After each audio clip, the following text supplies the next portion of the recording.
Welcome, foolish mortals. We've been talking about all these different movies for a long time, but now I think it's time that we actually go to the movies with the fam of the Megaplex. Most of the time when you think history, you think boring, right? Ancient civilizations with names you can't pronounce, dates, facts. I mean, who cares? But sometimes, history can slam right into the present and totally blow your mind.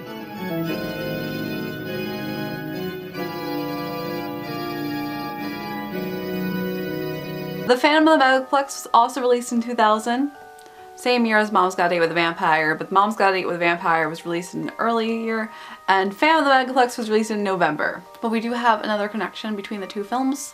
Joanne Boland is in this film. She plays Hillary, and she also was the babysitter briefly in Mom's Got a Date with a Vampire. Totally.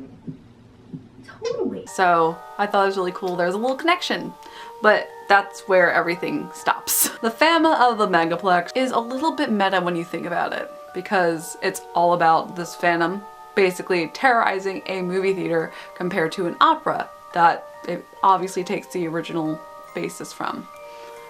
And the Family Opera is a very, very well-known story, especially now after Andrew Lloyd Webber got his hands onto it and created a fantastic, but a little bit overhyped at times, musical that has now been the longest running Broadway show so far.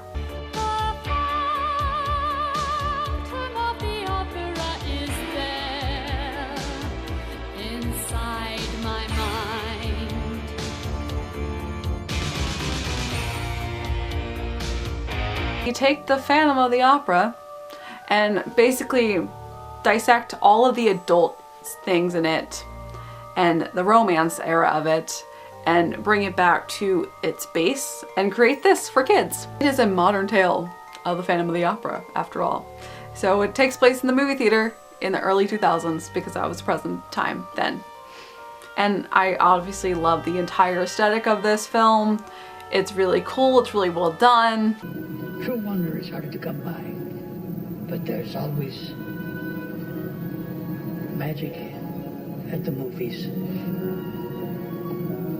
Pirate ships, bicycles that fly, angels earn their wings, beautiful women marry handsome men, and we all learn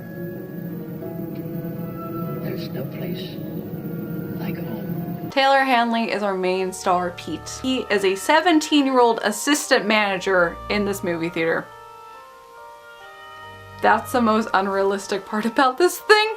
And at the end of the movie, he's offered to be a regular manager of this entire movie theater at 17.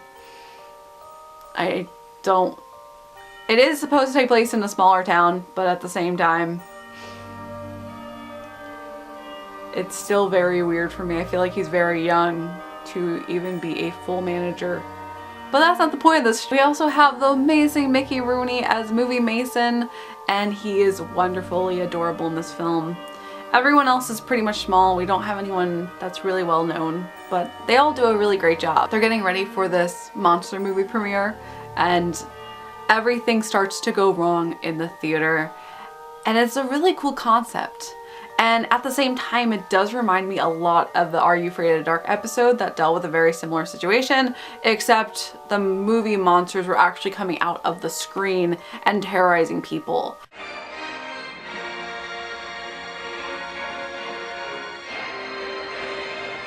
Otherwise, it is a little similar. It's a little bit of a mystery, and with the help of his siblings that are seeing a movie, they find out who is behind the Phantom and what they're doing and what they plan to do next, because they find out a pattern that whatever the showing is, it basically matches a problem.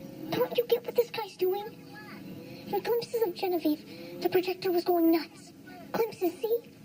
And cut to black, the lights were going on and off. The tiles match the troubles. Exactly. So what you and me need to do is figure out where he's gonna strike next. Right. And it's a cool countdown because I have to get this all figured and straightened out before the premiere with everyone getting angrier and angrier and angrier. So it is very intense at times, but it's really fun, even though it wasn't part of the Halloween lineup originally. I see you've discovered my little hideaway. You left the light on. Well, that's what happens with old age. Liver spots come, your mind goes. Mason, do you know what's been going on around here tonight? Crazy projectors, flashing lights, indoor tornadoes. It's not you, is it? You're not the Phantom of the Megaplex, right? Like I said, Mickey Rooney is amazing. He tries to cheer on the crowd and basically the movie theater has been a part of his whole life. And that's why he still sticks around as Movie Mason, even though he doesn't work there and the manager basically hates him and wants him off the property. But everyone else loves him, so he's able to stay. Hooray for Hal. Maybe only in your neighborhood. Think that you can be an actor. See Mr. Factor, he'd make a monkey look good. Within a half an hour, you'll look like Tyrone Power. Hooray for Hollywood. I miss Great Movie Ride. I still really enjoyed this one a lot. It still is, again, for everyone. I am a little bit biased to these films because I grew up with these films, but at the same time, it's been a long time since I've seen them, and they still are really great. They stay true, and they still hold up, and nothing is dumbed down. And that's what I really admire, that they're literally family films for everyone to enjoy, not just kids. And it's cool because at the same time, you're also teaching kids about the classics of the 30s and 40s, and we need to stick that around. That is very important. That's basically my entire personal mission, to keep the old Hollywood vibe alive. And it does it in this one in a really cool light. We're gonna take a look at one more underrated, older Disney Channel original movie tomorrow with the Scream team. So you can stay tuned, and as always, I hope you have a magical day, and I will see you real soon.